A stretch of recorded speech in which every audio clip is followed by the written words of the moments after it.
Hier, c'est donc au tour de Bruxelles de durcir les mesures en vigueur.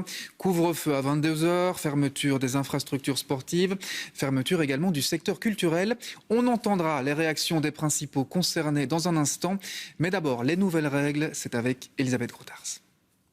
Au vu de la hausse des contaminations en région bruxelloise, son ministre-président Rudy Verwoerd tire la sonnette d'alarme. La situation, elle est très grave.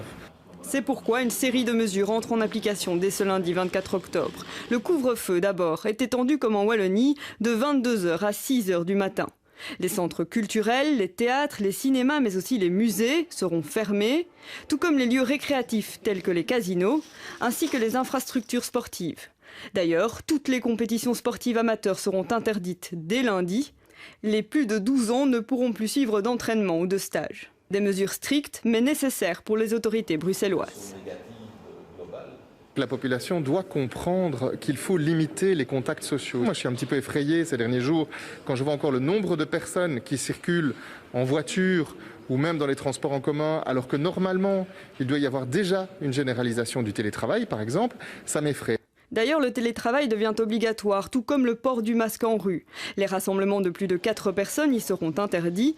Dans les commerces, les courses se feront seules ou éventuellement accompagnées de mineurs. Des mesures applaudies aussi par la majorité des bourgmestres de la région bruxelloise, qui jugent trop légères celles qui ont été prises au niveau national.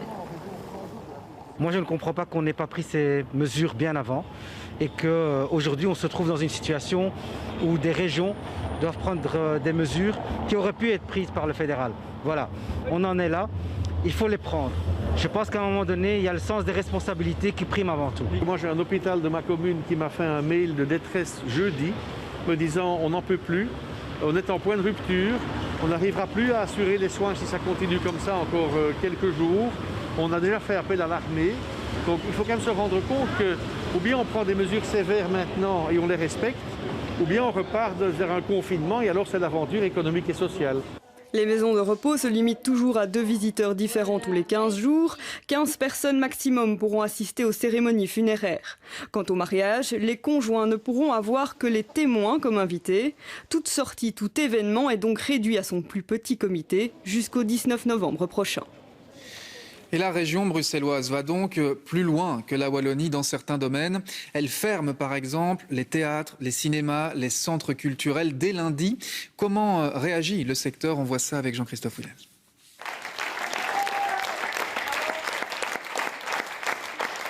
Ça se rétrécit au fur et à mesure. Là, on apprend que, voilà, vous serez les 2 dernières séances comme ça. Je ne sais pas très bien quand on reprendra et dans quelles conditions. Ce n'est pas encore la toute dernière représentation avant un mois d'arrêt, mais on n'en est pas loin. Pourtant, depuis des mois, toutes les mesures de précaution avaient été prises. Le directeur du théâtre de Poche est plutôt fataliste. On est passé de 237 à 200, en l'espace de 2 semaines. Puis il y a 120 spectateurs autorisés, puis il y a 60... toute logique, on allait finir enfermant. C'est évidemment un peu pénible, mais c'est très pénible, mais je dirais que c'était quand même un tout petit peu prévisible. Et en tant que directeur d'institution, de service public, je comprends complètement qu'il faille adhérer à une politique régionale. Pas de résignation, mais plutôt de la colère pour son collègue du Théâtre des Martyrs. L'espoir de protéger la culture a été de courte durée. En 24 heures, on sera passé de la préservation de la culture à la fermeture des salles de spectacle sur Bruxelles et que nous sommes évidemment effondrés. Mais je pense qu'au-delà de la fermeture des salles de spectacle aujourd'hui, c'est tout un protocole et tout un processus qui montre à quel point le pays est au bord du gouffre. Théâtres, musées et centres culturels n'ouvriront pas lundi. Spectacles et concerts seront donc annulés ou reportés à Flagey, qui restera désert pendant un mois. Il y avait aussi des concerts de prévus pendant tout le mois de novembre, pendant le mois de décembre. On avisera, mais déjà de toute façon, tous les concerts sont annulés jusqu'au 19 novembre. Ça nous paraît logique d'être solidaires. Coup dur aussi pour les cinémas qui misaient beaucoup sur les longs congés de Toussaint. Si on était dans une configuration tout à fait normale, en cette saison de l'année, ça peut représenter un petit 10 000 spectateurs, sachant qu'il y a là-dedans effectivement une période de congé qui en plus avait déjà été prévue être plus longue que d'autres années. La perte sera dure et sèche. Le monde culturel bruxellois aussi entre colère, tristesse et résignation. Il lui faudra aussi de la patience.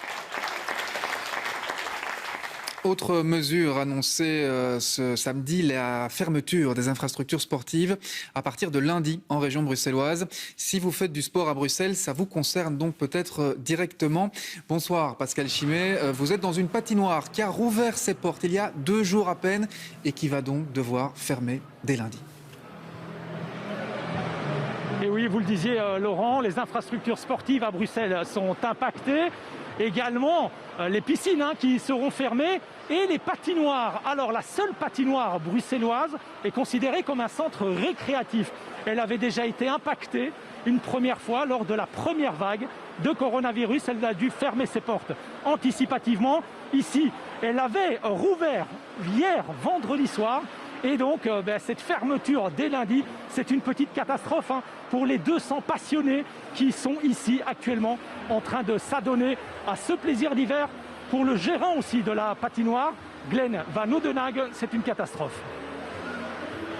Émotionnellement, c'est dur. C'est dur, pas juste pour moi, mais tout le personnel et les clients aussi. Depuis qu'on a entendu qu'on devait fermer de nouveau, surtout le personnel prend un coup après des longs mois de chômage. Et les clientèles aussi. Les gens ils étaient contents de pouvoir enfin revenir patiner en toute sécurité quand même, il faut le dire. Mais bon, voilà. Interview signée Pascal Chimet, merci beaucoup et soyez prudent Pascal. Et ces dernières heures, ça a patiné un peu aussi au niveau politique. L'annonce des mesures bruxelloises intervient en effet dans un contexte un peu particulier. On va en parler avec vous, Rachel Crivellaro, bonsoir. Alors, plusieurs communications politiques ont déjà eu lieu hier, plusieurs conférences de presse à différents niveaux de pouvoir. On va le voir d'ailleurs en images. On a le sentiment que face à un ennemi commun, le virus, les autorités politiques montent au front de manière un peu dispersée. Oui, on peut dire ça, c'est vrai. À chaque niveau de pouvoir, annonce ces mesures un petit peu au coup par coup. En 24 heures, une conférence de presse a chassé l'autre en quelque sorte. Vendredi matin, le comité de concertation présentait de nouvelles mesures fédérales, insuffisantes, tranchent les francophones au regard de la gravité de la situation. Du coup, un peu à la surprise générale, hier en soirée, la Wallonie et la Fédération Wallonie-Bruxelles annoncent passer à la vitesse supérieure avec notamment un couvre-feu sévère sur son territoire. Et aujourd'hui, c'est au tour de la région bruxelloise qui certes emboîte le pas à la Wallonie, mais adopte au passage également d'autres mesures. Et cerise sur le gâteau, la Flandre, elle, jusqu'à présent, choisit de se conformer aux mesures fédérales. Total, 3 régions, 3 régimes différents, tout ça pour un petit pays de 10 millions d'habitants. Alors, il y a quand même une forme d'unanimité sur le fond. Les experts se disent plutôt favorables à des mesures plus strictes. Par contre, en termes de communication, beaucoup dénoncent une forme, il faut bien le dire, de cacophonie. Oui, c'est vrai qu'on peut comprendre que des mesures varient d'une région à l'autre. Imposer le port du masque obligatoire sur les 19 communes bruxelloises, ça paraît évident. C'est déjà plus difficile à appliquer en Wallonie où la réalité n'est pas la même, par exemple à Liège ou dans les villages de campagne. Mais allez expliquer à la population que le nouveau couvre-feu entre en vigueur ce soir en Wallonie, mais lundi soir à Bruxelles, que si l'on ne décide pas de confinement général, c'est aussi parce que certains en Flandre refusent des mesures qui pourraient nuire à l'économie. Alors oui, cette cacophonie, elle pourrait bien se révéler contre-productive, elle pourrait affaiblir la motivation de Belges qui sont déjà bien fatigués, de Belges qui, devant de telles incohérences, se demandent s'il existe encore un pilote dans la maison Belgique qui assiste un peu effaré au football panique auquel se livrent les autorités, alors que les courbes du Covid, elles n'ont jamais été aussi inquiétantes. Merci beaucoup Rachel Crivellaro pour cette analyse en plateau et en direct. Voilà donc pour l'aspect politique de ces mesures, l'aspect sanitaire à présent. Bonsoir Yves Copiters, vous êtes professeur de santé publique à l'ULB. On a donc ce soir des mesures différentes en Wallonie, à Bruxelles et en Flandre. Est-ce que ça se justifie d'un point de vue épidémiologique ? Oui, les situations sont différentes, c'est-à-dire que la région bruxelloise est un grand centre urbain qui a des caractéristiques sociales et démographiques différentes que la région wallonne en général. Et donc les nouvelles mesures tentent à essayer de diminuer des transmissions dans des milieux de vie à risque de rassemblement. Alors hier c'était les bars et l'Horeca et cette fois-ci maintenant ce sont les lieux culturels, c'est le milieu du sport, du récréatif et alors aussi une diminution quand même à l'accessibilité des commerces. Voilà, l'idée c'est de diminuer ce risque de croisement dans la vie de tous les jours. Mais quand même une réflexion, c'est que la ville de Bruxelles, la région bruxelloise a des caractéristiques épidémiologiques qui se rapprochent très fort de la ville de Liège, par exemple, et demain sans doute de la ville de Charleroi. Et donc là, on peut quand même se poser la question peut-être de mesures différenciées complémentaires dans ces grands centres urbains, comme on l'a fait aujourd'hui à Bruxelles.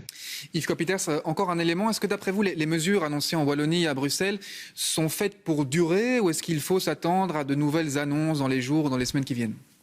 Alors, au niveau fédéral et de la région wallonne, on nous a donné une échéance du 19 novembre, c'est-à-dire 1 mois. Je pense qu'il faut 1 mois au minimum. C'est vrai qu'on n'a pas eu cette communication pour la région bruxelloise, mais 1 mois, ça permet, après 15 jours, de voir la stabilisation des transmissions dans la population. Et puis, après 3 semaines, de voir, j'espère, une diminution des admissions hospitalières. Et puis, secondairement, après, la mortalité. Mais on peut quand même aussi avoir de l'espoir d'avoir déjà une stabilisation dès la semaine prochaine grâce aux mesures prises antérieurement et celles prises au niveau fédéral le 16 octobre dernier et au niveau des régions aussi. Donc là, je pense que peut-être la semaine prochaine, en fin de semaine, on verra déjà, je dirais, on a au moins une diminution de la croissance. Et on suivra les courbes de près. Merci beaucoup Yves Copiters d'avoir été avec nous en direct ce soir. Et ces mesures bruxelloises, on va en parler avec celui qui les a annoncées, le ministre-président Rudy Verwoerd. Bonsoir. Bonsoir. Vous avez commencé votre conférence de presse cet après-midi en expliquant, avec un constat en fait, s'il faut des mesures plus dures à Bruxelles qu'ailleurs, c'est parce que la situation est aussi plus grave qu'ailleurs. Oui, et puis parce que Bruxelles, c'est un environnement urbain, dense, où le virus circule plus facilement. Et donc, il fallait prendre des mesures à la hauteur des enjeux d'une grande ville internationale comme les Bruxelles, où le virus circule, où il y a une concentration de population énorme. Et donc, ça nécessitait qu'effectivement, on soit un peu plus restrictif, en sachant que les chiffres, ils sont très mauvais, que ce soit en termes de taux de contamination, de reproduction du virus, et puis surtout maintenant en termes d'hospitalisation et en hospitalisation en soins intensifs. Oui, plus restrictif notamment dans le secteur de la culture qui va fermer. Que répondez-vous à ceux qui disent mais ce ne sont pas dans les cinémas, dans les théâtres qu'il y a le plus de contamination? Mais je pense que tous ces protocoles auxquels on se réfère ont été avalisés dans la période de déconfinement. C'était à l'époque du GACE, qui était le groupe d'experts du déconfinement. Aujourd'hui, on n'est plus dans une logique de déconfinement. Ce qu'on veut éviter, c'est le confinement total. Et donc, tout ce qui a pu être effectivement discuté et qui était censé, à cette époque-là, au mois de juin, juillet, août, mais aujourd'hui, ça n'a plus raison d'être. On est avec un virus qui circule énormément. Et donc, l'objectif, c'est de diminuer tant que faire se peut les contacts sans mettre à plat, que ce soit les écoles ou l'économie. Est-ce que certains choix se sont aussi faits dans une vue d'harmoniser avec la Wallonie? Par exemple, on pense à cette heure de 22 heures, d'avoir la même heure de couvre-feu? C'est clair. On aurait pu mettre 21 heures, mais on en a discuté tout à l'heure. Et puis on s'est dit non, là quand même, on ne va pas aller avec 3 heures différentes, enfin 3 régimes différents dans le pays. Je pense que ça a ses limites. Maintenant, c'est la logique aussi dans un État fédéral de considérer qu'on a des approches qui sont différenciées en fonction de la réalité épidémiologique. Et donc, comme je le dis, Bruxelles, c'est assez logique. Et je rejoins M. Copiters. Il y a une grande différence entre les villes et le reste du pays. Dans un environnement urbain, par définition, le virus y circule plus fortement. La France a une vision qui est beaucoup plus citadine, avec des villes qui sont également fortement impactées, pour lesquelles il y a du couvre-feu, le masque. Enfin voilà, on retrouve un peu la même approche. Alors ces mesures, elles vont avoir un impact sur la vie des Bruxellois. Alors qu'en pense-t-il justement de ces mesures? Nous sommes allés leur poser la question. Regardez. Il vaut mieux encore bien resserrer la vis une bonne fois pendant un bon mois. Et puis après, il va falloir contenir l'épidémie, évidemment, et ne pas faire comme il y a quelques mois, on a tout relâché et puis finalement tout est reparti de plus belle. Donc je suis plutôt pour. 22 heures au lit, c'est un peu tôt, je trouve. Donc voilà, mais sinon tout ce qui est du port de masque, etc., je trouve ça très bien parce que quand même les personnes âgées et tout ça, elles sont vraiment en danger, quoi. Moi, je trouve ça très bien parce que je suis enseignante, donc je trouve ça parfait, quoi. Ça correspond tout à fait à ce que j'espérais. Ça va pas trop changer grand-chose, je trouve. Parce que c'est pas à 22h que le corona va partir. Hein. Et voilà, c'est mon avis. Je me dis, ok, c'est un rhume, ok, c'est grave, mais ce qui arrive maintenant est encore plus grave que le coronavirus. C'est que les gens dépriment. Oui, la déprime, l'impact sur la santé mentale, on en a beaucoup parlé. Rudy Verwoerd, on a l'impression, dans l'ensemble, on n'a pas fait d'études statistiques, mais que beaucoup de citoyens comprennent le durcissement des mesures. Pourquoi alors toute cette tergiversation et ces prises de décisions différentes en fonction des niveaux de pouvoir? Mais encore une fois, c'est la logique institutionnelle qui veut ça. Vous la regrettez, cette logique institutionnelle, pour gérer une épidémie comme celle-ci? Alors, je peux comprendre qu'en termes d'unité de commandement, j'ai envie de dire, on a plutôt envie d'avoir une unité de commandement et en même temps, on a besoin de déclinaison locale. C'est ça aussi le sens du fédéralisme. Maintenant, vous savez, si les chiffres continuent à augmenter, c'est toute la Belgique. De toute façon, la Belgique est en rouge, hein, toute province confondue. Il n'y a pas de différence. Il y a simplement des chiffres qui sont plus alarmants aujourd'hui dans des régions spécifiques, Liège, le Hainaut, Bruxelles. Mais pour autant, le virus, il ne connaît ni les frontières linguistiques, ni quoi que ce soit d'autre, ni les frontières régionales. Donc, ne faisons pas d'illusions par rapport à ça. Il y a quand même des mesures différentes. Une dernière question. Hier, le Premier ministre, en conférence de presse, Alexander De Croo, a appelé les Belges à agir en équipe. Il a dit nous sommes une équipe de 11 millions de Belges. Est-ce que le monde politique, aujourd'hui, c'est une équipe cohérente ? En tout cas, le monde politique bruxellois est une équipe très cohérente, un monde soudé. Franchement, la discussion qu'on a avec les bourgmestres, nous allons tous dans la même direction. Avec le fédéral, après, on doit définir un socle commun. C'est ce que fait Alexandre De Croo et son équipe. Mais encore une fois, on a des différences. Et bon, voilà, si les francophones, et je peux comprendre le sens de votre question, ça correspond aussi à une attente de la population, une attente du monde politique et à une situation qui le nécessite. Bien, merci beaucoup Rudy Vervoort d'avoir été avec nous. On suivra évidemment l'évolution des courbes dans les jours et dans les semaines qui viennent. On rappelle que donc dès lundi, il y aura un couvre-feu en région bruxelloise. Couvre-feu qui sera d'application en Wallonie dès ce soir, 22h. Bonsoir Natacha Mann. Vous êtes devant un théâtre liégeois où il a fallu s'adapter. Mais oui, Laurent, et pour vous l'expliquer, je ne vais pas parler très fort, parce qu'on est ici au Théâtre Harlequin, et derrière cette porte, le spectacle a déjà commencé. Il devait normalement se tenir à 20h30, mais il a été avancé d'1 heure afin de permettre à tous les spectateurs d'être rentrés chez eux au moment du couvre-feu, c'est-à-dire à 22h. Mais avec une annonce du couvre-feu qui a été décidée hier, ça a été un peu difficile pour la direction de s'adapter. Je vous propose d'écouter à ce propos le directeur artistique de ce théâtre. Il a fallu tout mettre en place en très peu de temps. Être sûr que pour les comédiens, ça ne pose pas de problème, ça j'en étais quasiment certain. Mais les spectateurs, d'autre part, il a fallu tous les contacter pour les prévenir. En général, ils ont répondu présent. Maintenant, il faut savoir qu'on ne se limite pas à la région liégeoise. Donc, il y avait aussi des spectateurs de la Louvière, notamment, et qui ont dû décliner parce que le temps que ça se termine, le temps de récupérer leur voiture et de rentrer, et les 22 heures étaient dépassées. Le problème, c'est s'adapter tout de suite. Et c'est ça qui est difficile. Maintenant, tout le monde est conscient qu'il faut faire quelque chose. Ça, c'est clair. Alors, impact pour les théâtres, impact aussi pour les salles de cinéma qui sont toujours ouvertes en Wallonie. Le groupe Kinépolis, par exemple, nous expliquait cet après-midi que la dernière séance, elle avait déjà été annulée depuis plusieurs jours, mais l'avant-dernière séance, elle a dû être adaptée au niveau des horaires. Par contre, en ce qui concerne les transports en commun, il y aura encore des bus, des takes après 22 heures afin de permettre à toutes les personnes qui doivent se rendre au travail ou en revenir de se déplacer, ainsi que toutes celles qui ont une urgence vitale. Mais il faudra avoir une bonne raison d'être dehors après 22 heures et la police veillera dans toute la Wallonie. Merci Natacha Mann pour ce point en direct, sans parler trop fort, mais c'était très clair. Et vous l'avez compris, on vous l'a assez répété, il y a des mesures différentes en Wallonie et à Bruxelles. Alors en fonction de là où vous habitez, quelles mesures vous concernent? Jennifer Istas, vous êtes là pour tout nous expliquer. Première différence d'une région à l'autre, elle concerne les commerces, sauf pour les enfants de moins de 12 ans. Regardez, en Wallonie, vous pourrez être à 2 ensemble dans un magasin. Par contre, à Bruxelles, vous devrez être seul. Pour les mariages ou les enterrements, en Wallonie, pour l'un ou l'autre, ce sera maximum 40 personnes. Par contre, à Bruxelles, ça se complique. À Bruxelles, pour les enterrements, maximum 15 personnes. Pour les mariages, ce sera maximum 5. Pour le sport, en Wallonie, entraînement à l'intérieur et compétition interdite, sauf pour les moins de 12 ans.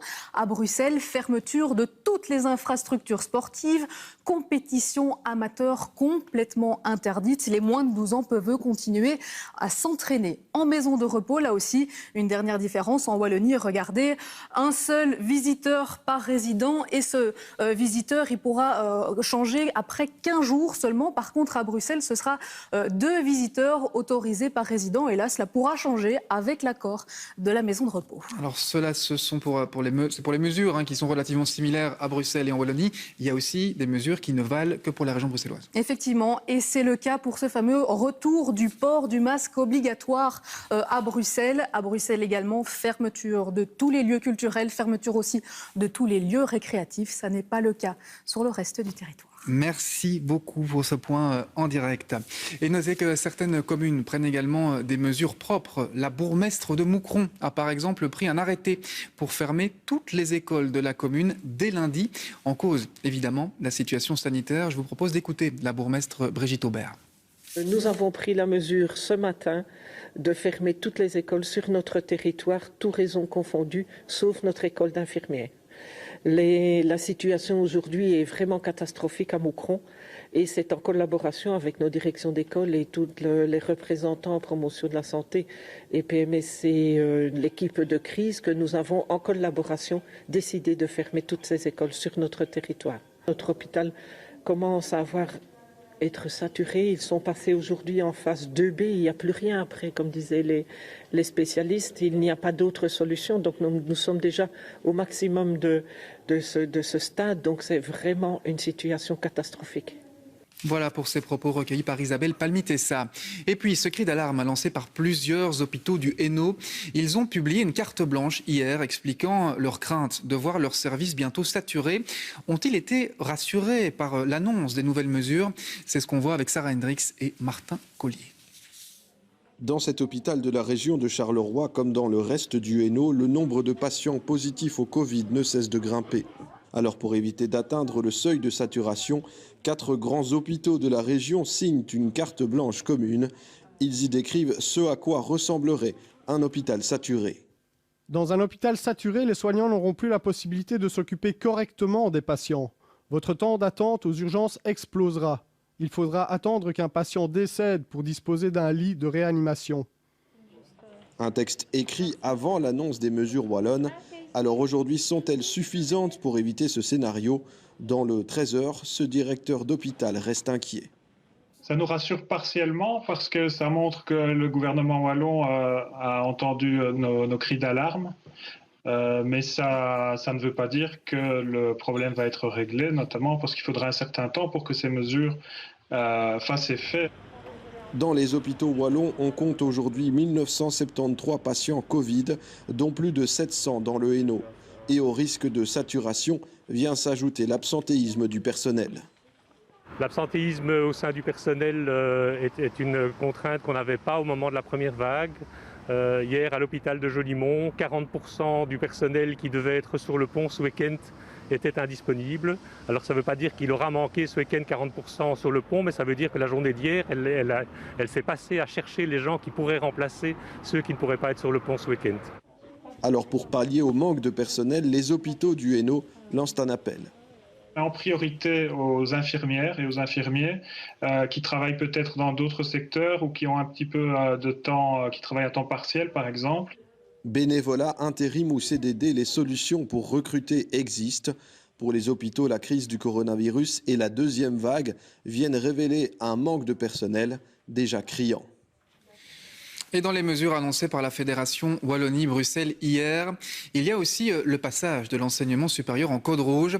Ça signifie concrètement que dès lundi, tous les cours se feront à distance. Alors comment se prépare-t-on dans les hautes écoles et les universités? Thomas Deschamps a la réponse. Le passage en code rouge pour l'enseignement supérieur, cela veut dire ceci. Des auditoires déserts, tous les cours théoriques devront à nouveau se tenir à distance. Même pour les premières années, pourtant épargnées jusqu'ici. On voit bien que notre souhait de préserver les bacs 1 ne peut plus tenir dans les circonstances actuelles parce que la situation est vraiment extrêmement alarmante. Et donc notre objectif, c'est de faire baisser la courbe des contaminations avec ces mesures dont on conçoit bien le caractère drastique, mais on souligne aussi qu'elles sont valables jusqu'au 19 novembre. Et si notre objectif est atteint, bien évidemment, nous pourrions revoir ce qui est sur la table actuellement. Les établissements s'étaient préparés à cette éventualité. L'expérience de la première vague aidera, mais certains préviennent, la situation d'octobre n'est pas non plus celle de mars. À ce moment-là, une grande partie des activités pédagogiques et des stages avaient pu être données au premier quadrimestre et au début du deuxième quadrimestre. Ce n'est pas le cas maintenant et c'est ce qui nous inquiète. Parce qu'il va falloir faire preuve de créativité pour avoir une année académique riche d'enseignement. La qualité de la formation est en jeu parce que nous ne souhaitons pas donner des diplômes au rabais. Les protocoles pour les stages et les travaux pratiques doivent encore être précisés, mais la grande inquiétude désormais, c'est de ne pas perdre les étudiants isolés en chemin. Sur le plan technique, les choses sont prêtes. Maintenant, il y a dans le personnel et parmi les étudiants, évidemment, une grande lassitude qui s'installe. On voit un peu, c'est parfois difficile de voir la fin de ce qui se profile. Nous avons la volonté d'avoir une attention toute particulière à, je dirais, outre le soutien matériel des étudiants, mais également le soutien psychologique. Les fédérations étudiantes appellent déjà à prendre en compte ces difficultés pour la session de janvier prochain et à ne pas oublier les 4% d'étudiants touchés par la fracture numérique.